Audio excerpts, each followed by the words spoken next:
A very good morning to all my dear friends. I am Prashant Mavani. I hope you're learning good. Today is 28th December. Let's see what we have got in the Hindu today. But before that, let's have a positive start. We choose our joys and sorrows long before we experience them. That means everything is there in our mind. It's all about our thoughts, right? If they are positive, we are going to have a positive life. Simple as that. And here we say that we choose. So if we are choosing something, if we are choosing joy over sorrow or sorrow over joy, that means that we have, if we are choosing, that also means that we can decide. We have this control in our hand to choose what we want. So think about it with this, dear friends. Huge discount is going on our pen drive and Android courses. This is year-end sale on StudyIQ. 31st December is the last date, and do check out studyiq.com to find out more about it.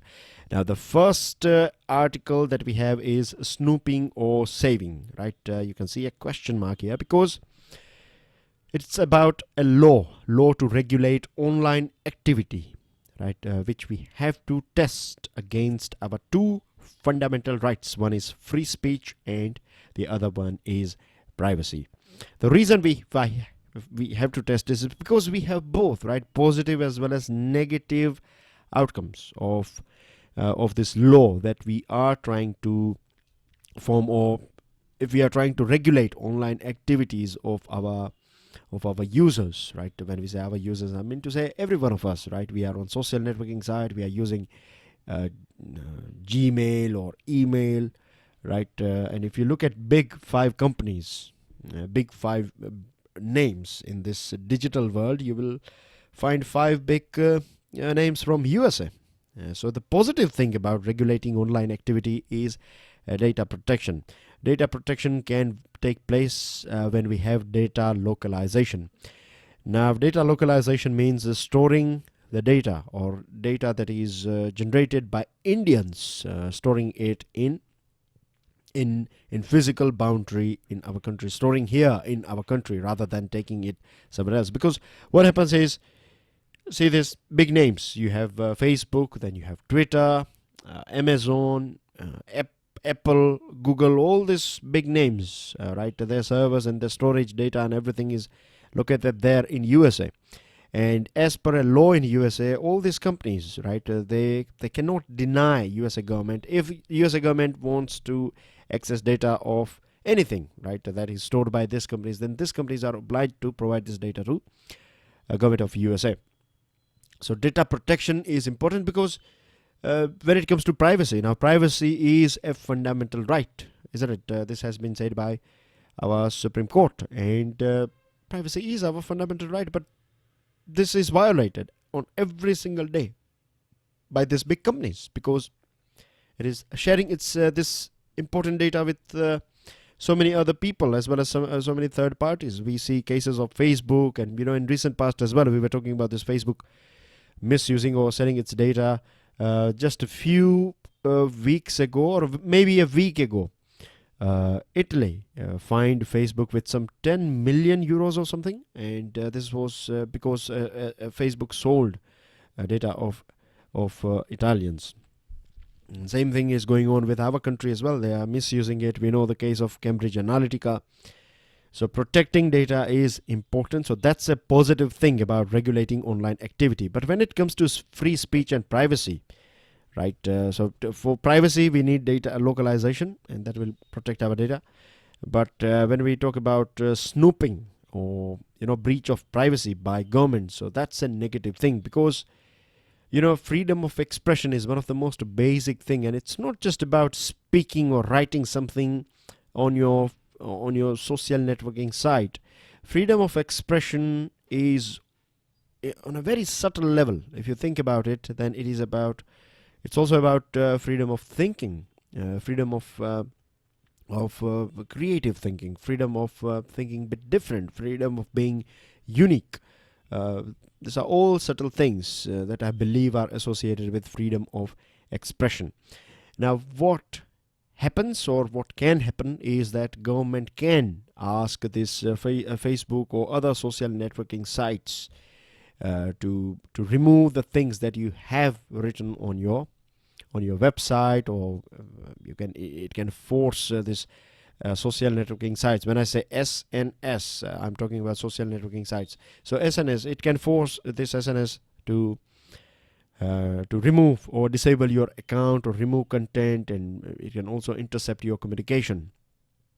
Now, 2 official documents that we need to go through is this one: an order authorizing 10 agencies under the center to implement section 69 subsection 1 of the IT Act as amended in 2008, which allows interception, monitoring, decryption of information transmitted through or sorted in a computer source. And if you deny this thing, then you're going to be jailed and things like that.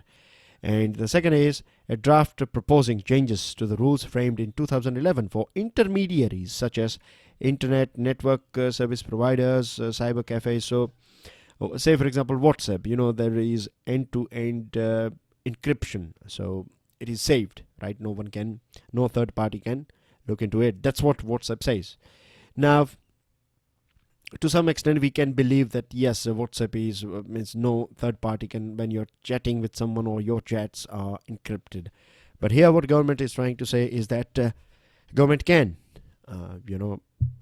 with the help of this draft, or this change that government is proposing, it is proposing that this chats can be accessed as well.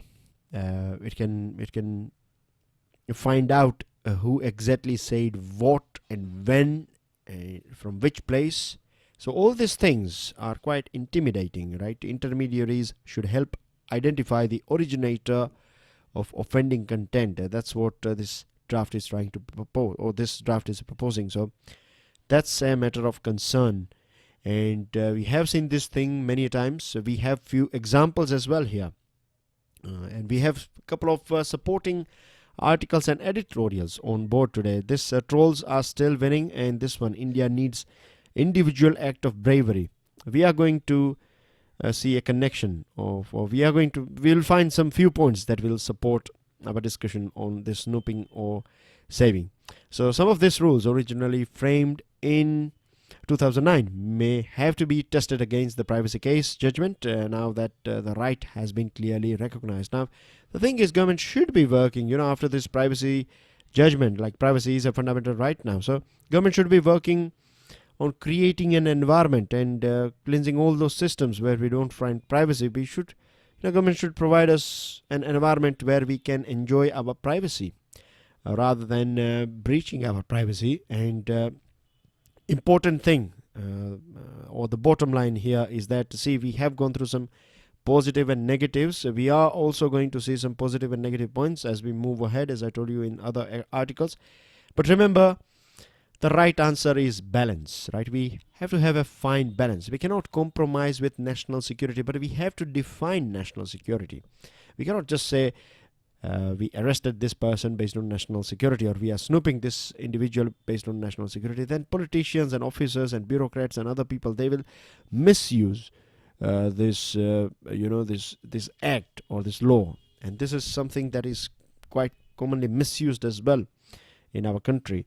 So this is something that is not acceptable. When I say quite oftenly, I'm talking about if you have someone working in various different telecommunication companies, right? Then you know how easy it is to get someone else call details and other things. So this is against law, but still it's, you can get it even if you are asking for details for someone else. Then this is possible. This takes place in various different parts of our country. So that's again part of privacy.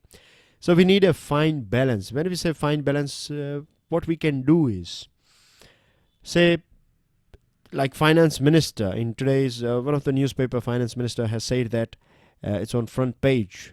He has said that this, yesterday this thing was reported that some 10 guys are arrested from a part of Delhi because they were going to go ahead with this ISIS sort of attack.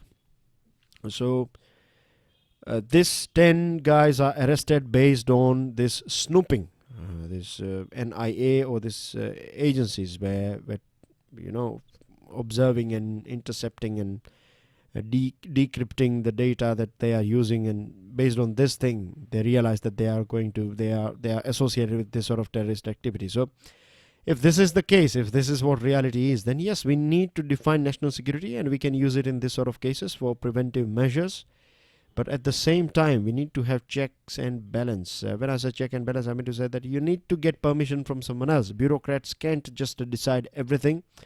You can either have parliament or some sort of judiciary that will give you final permission, and this again should be a quick process. It should not be like you'll get permission after 10 or 15 or 20 days.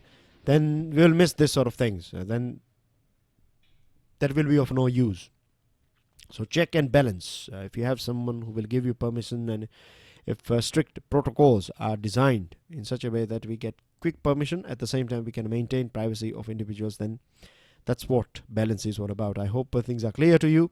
Now let's talk about a similar topic. It's about trolls. Trolls are still winning. Officially, Twitter has strong rules against abuse and hate speech. But if we go through this internal memo of 2015 written by then Twitter CEO Dick Costolo, he said that the system has failed, or system is failing again and again.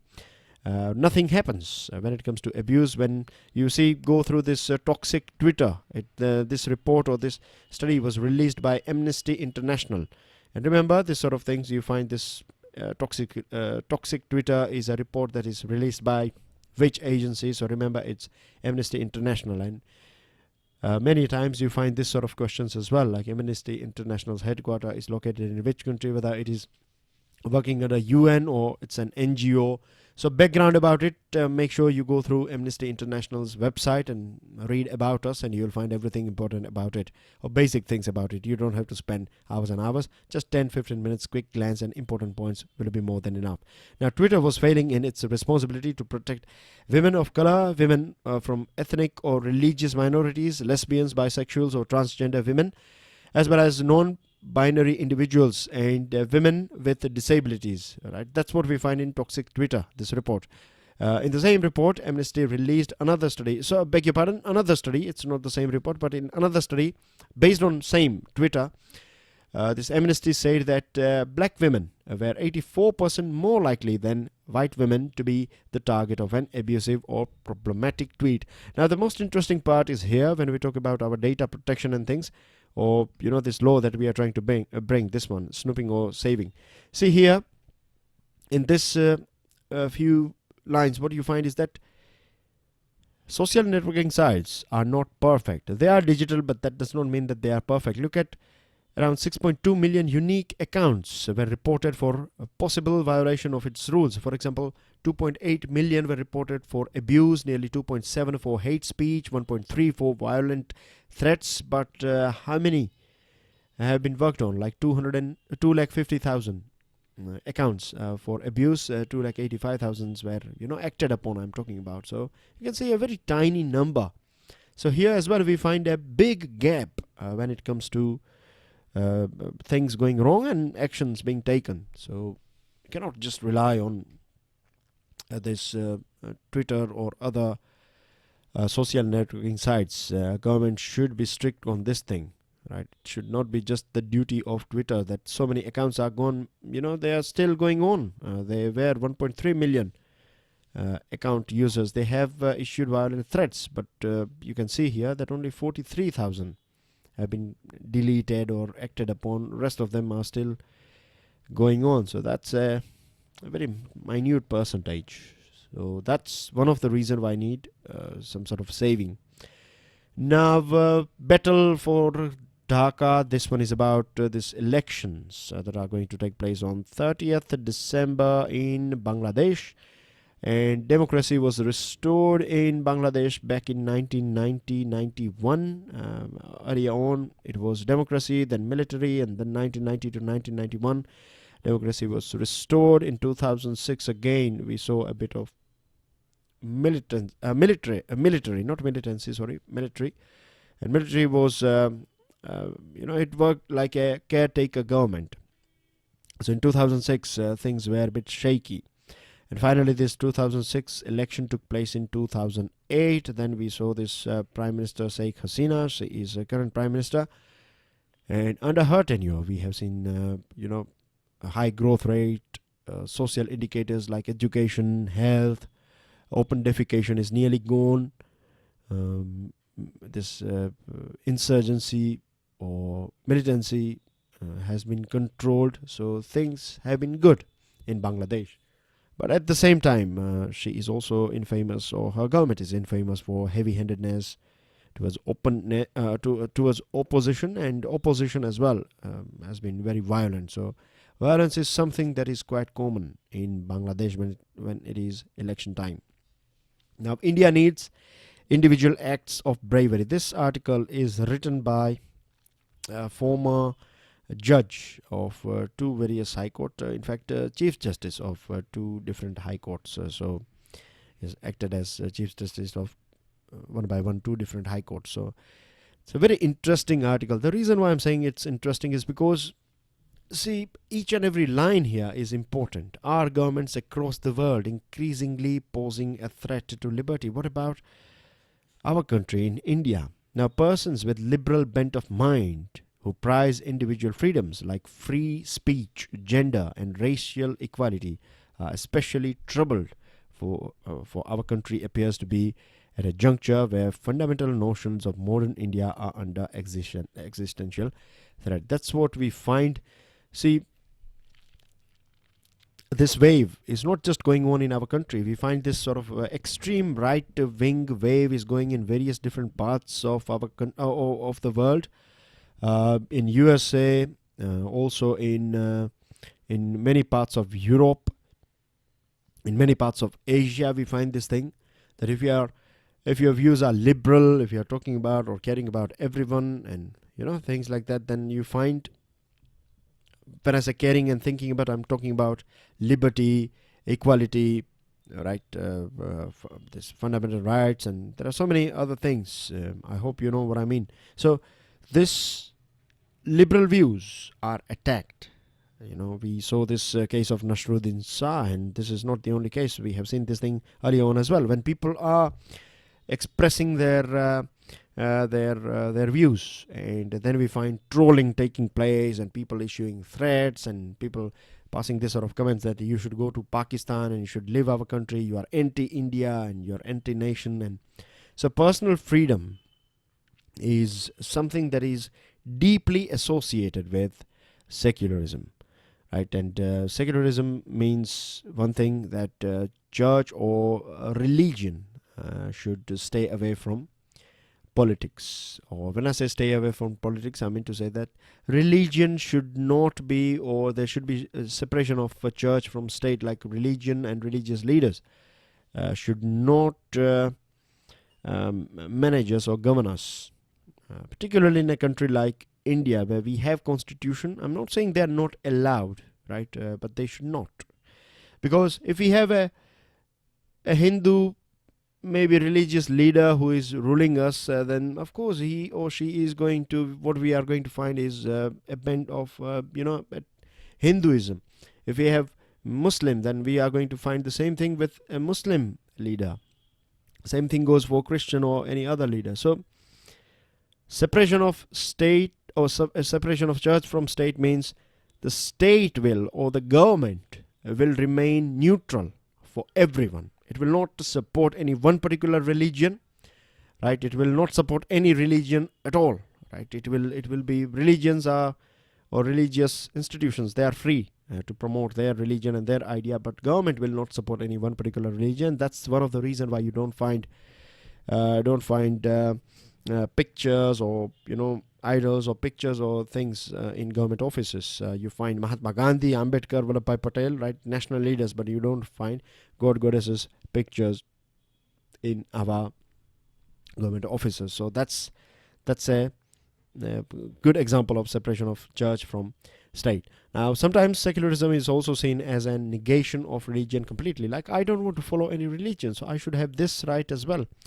Being static is also a it's or allowing that thing, that you are not following any religion. That means that is also secularism, a very good example of secularism. Now, in this article, we find this statement, and this is right. Every political party, including the Congress and the BJP, has played communal politics with everyone in India, maybe Hindu, Muslim minorities, in search of pliable vote banks. And this is very sad that they can, or BJP or Congress or any other political party, they can misuse us. They can do all these things with us because we have degrees, but we are not that sensible enough, right? I'm sorry to use these words, but this is right. What we need is, we have minority in our country, and that minority is of sensible people. It's not a minority of any particular religion. It's more about lack of sensible people that we have.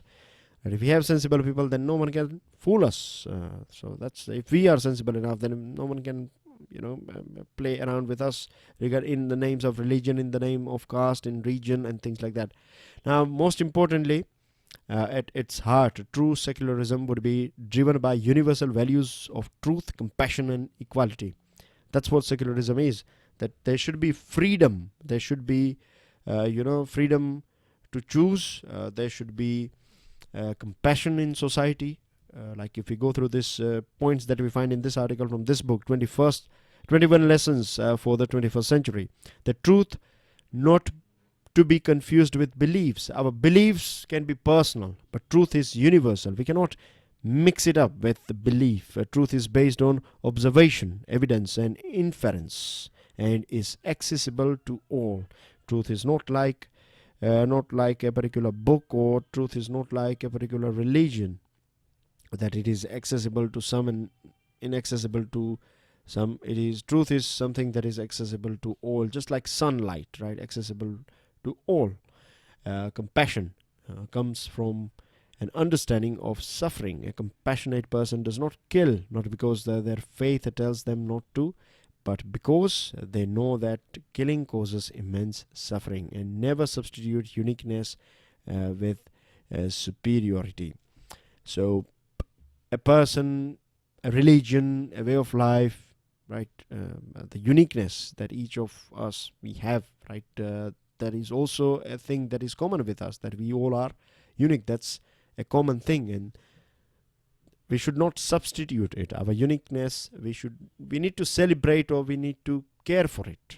That's what we learn from here. So that's what secularism. It's a form of secularism. Now, if we go through B.R. Ambedkar, we find that he has promoted these ideas, and he was right as well. That's what I personally believe, that he was right. He said that if an individual in our society, if an individual is not free, then how can you say that your society is free? Because society is made up of individuals, isn't it? So same thing goes with our country as well. If our fundamental rights of one individual, or in general a small group of people, if they are not able to enjoy their fundamental rights, then we cannot say that our country is free, because a free country means that it should be 100%, 100%. There should be freedom for each and every person. Now, if we go through some other leaders like Veer Savarkar and B.S. Munjay, they used to support these ideas of Hitler. Hitler's treatment of Jews was justified by Savarkar, and this Munjay, he met Mussolini as well. So we find this sort of ideas being promoted by, or this were the views of some leaders. Now, Veer Savarkar, for some, he is a hero, right? And there's no doubt he was a brave person, but it's not necessary that we go with all the views that are supported by a famous person. We have to analyze on our individual level. There are few things that we can take, there are few things that we don't agree with. So, but we have to follow one thing now. There is only one book that we have to follow as far as our political life is concerned, as far as our country is concerned. On your personal level, you can follow Quran, you can follow Bible, you can follow Gita or any other book, right? Or Vedas maybe. But when it comes to our national life, when it comes to our nation, then Constitution is the best document, or the best book that we have. Because if we go through our Constitution, what we study is it is liberal, it is secular, right? It provides a free space for everyone. And here we have another example from this how fascism works. So here 10 points are given. Fascism always promises to return us to a mythic past, like our glory, and we were there and we are here now and we need to do this and that, and our country's geographical extent was from Afghanistan and all the way to Southeast Asian region, and things like that. Then propaganda, right? People or parties, many times they are campaigning against anti-corruption, campaigning for anti-corruption, but they are transparently corrupt. So that's a paradox. Enemy of fascism is equality. Means they cannot accept equal thoughts. They cannot accept universities and people in universities or other people talking freely about various different topics. If they are doing something, or if their voice and words will create a sense of equality, or if it will force someone to question whether that person is equal or not, then this is something that will not be appreciated by fascist people. Only the mythical common man can know what is right. A common man here, right? So we are talking about a male-dominated society. That's something that we find in fascism. And dominant group always is the victim. So they project people as like, things are going bad with you, you will go with this. So it's exploiting fear of people. That is something.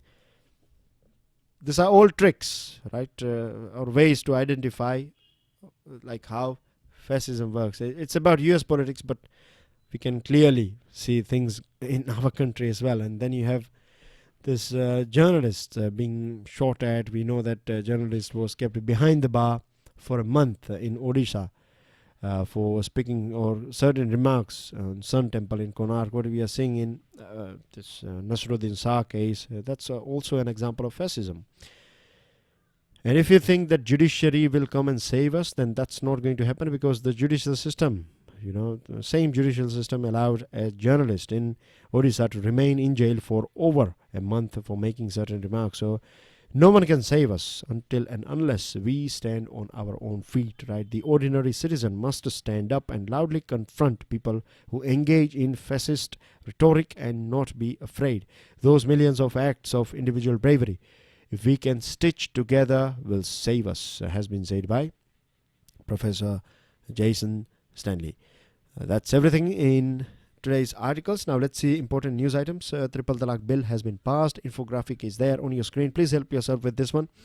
And rescuers are still working to rescue these 15 diggers. New Year gift for government staff by Maharashtra Cabinet. 23% hike in salaries of around 20 lakh employees, and centre extends deadline to update NRC. River dolphins are they go missing here in Sundarbans because of water salinity. And MEA upbeat over ties with China. And for India, this International Solar Alliance is considered as a big success. So it's a sort of year-end review. And this one is about NRC again, infographic, so you can go through it. And this is a small cute picture of duck walk for you guys. Vocabs on your screen for you. You can download the PDF of today's lecture from my FB page and Twitter handle. And I have gone through your comments, and I do understand that it's going to be a bit difficult for every one of us. This change is going to be a bit difficult, but that does not mean that I'm not going to come out with any lectures at all. No, that's not right. I will be making lectures, but not the Hindu analysis that I do on regular basis, or the PIB analysis, right? It's going to be a bit different. Occasionally you will find, but the thing is, I would be looking more on the managerial side. So if you look at from one side, then it's going to be means I would be there, but not directly, but behind the scenes sort of thing. But thanks for your love. I really appreciate it. And please go through all the items that we have discussed today. Think about it. There are so many things that we have discussed today. I want you guys to think about all those things rather than just taking my views as it is, right? The more you think about it from various different angles, the more you can say you will have your own unique answers and reasons and examples. So I'll see you soon. God bless you all. Jai Hind.